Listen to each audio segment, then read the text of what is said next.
last year, May, for Mother's Day, that I went to Sharon's house. She was taking care of two babies. They were twins, and she lives nearby to my house. And then I went to visit her, and we decided to go to CVS to buy some stuff in the morning. It was like 9 a.m. The father of the babies were in the house, and he knew that we were going out.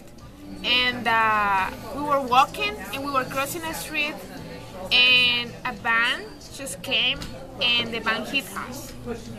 So Charo was carrying one baby, and I was carrying the other one in a stroll, and Charo was carrying the babies in the arms. So we flew like in the middle of the street, and we were unconscious for like a minute. And then I wake up and I see that the man was trying to help us. The man from the van just came out to the car and then asked if we were okay. And I saw Sharon, it was in the street too. And I was worried for the baby because when the car hit me, the stroller just flew and I flew too. So, so the stroller were like in circles and roll like all the street.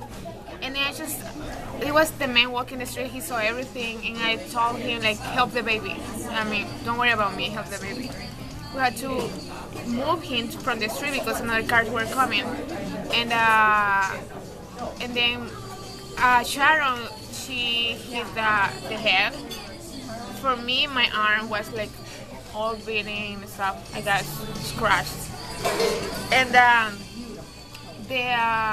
someone called the ambulance came, and they checked us, but they said that they had to take us to the hospital, but Sharon said no, that we had to wait for the part of the babies, because we can't decide anything about the babies.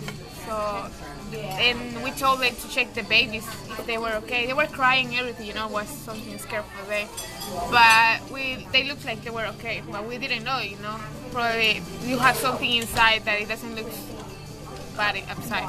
So, we went to the hospital, we spent all the night and part of the next day.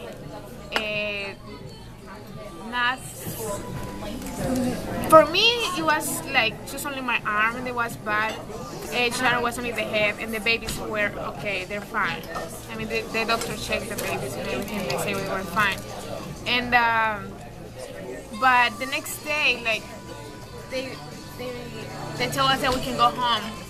But in that moment, we couldn't really move because after a car hit you, you don't feel anything in that moment. But the next day is like, oh my gosh, you can't move. The only breathe that hurts you a lot. And I think the family gave us the week off. My family was very good in that moment because they understand that we weren't okay to work. And that's it. I mean, it was a bad moment, but yeah.